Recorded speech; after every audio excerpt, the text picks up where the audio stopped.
Assalamualaikum warahmatullahi wabarakatuh. Cerita Kiai Maimoen Zubair saat menguji Kiai Subhan Makmun. Satu ketika saya diundang oleh Mbah Maemun Zubair dalam sebuah acara di pesantren beliau di Sarang Rembang.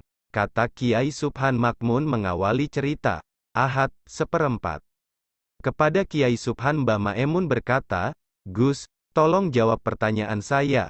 Kalau Anda tidak mau jawab, maka saya tidak mau naik panggung." "Pertanyaan apa, Kiai?" tanya Kiai Subhan. Lalu Mbah Maemun memberikan pertanyaannya, apa bedanya kalimat inama yamuru masajidalah dan kalimat inama yuamiru masajidalah? Mengapa di dalam Al-Quran bunyinya inama yamuru masajidalah bukan inama yuamiru masajidalah? Mendapat pertanyaan seperti itu Kiai Subhan menjawab, kalau yamuru maka bentuk masdarnya, imaoroh, sedangkan yuamiru bentuk masdarnya ta'mir. Saya tidak bertanya soal ilmu saraf, Gus, timpal Mbah Maemun. Yang saya tanyakan adalah faedahnya.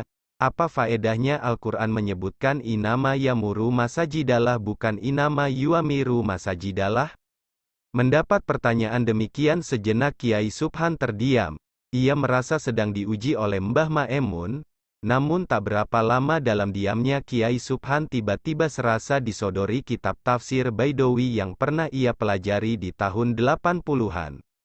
Dengan sangat jelas ia teringat apa yang pernah dipelajari di dalam kitab tafsir tersebut yang merupakan jawaban atas pertanyaan yang sedang dihadapi. Maka kemudian Kiai Subhan menyampaikan jawaban kepada Mbah Maemun, kalau yamuru itu meramaikan masjid dengan kegiatan-kegiatan seperti salat tahiyatul masjid, pembacaan Al-Quran, zikir dan lain sebagainya. Sedangkan yuamiru itu meramaikan masjid dengan menghiasi bangunannya saja. Ternyata apa yang disampaikan oleh Kiai Subhan dibenarkan Mbah Maemun dan pada akhirnya berkenan untuk naik ke panggung untuk menjelaskan perihal masjid.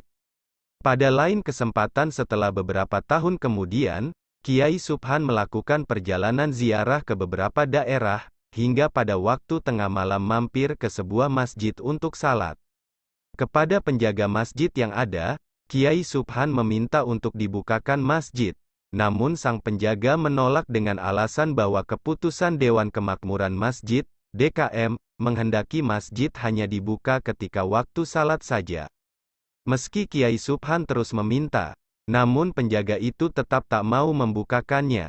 Atas peristiwa ini, lanjut Kiai Subhan dalam ceritanya yang disampaikan dalam acara peringatan Isra Miraj di Masjid Agung Kota Tegal, Ahad. Saya teringat dahulu pernah ditanya oleh Mbah Maemun tentang beda yamuru dan yuamiru.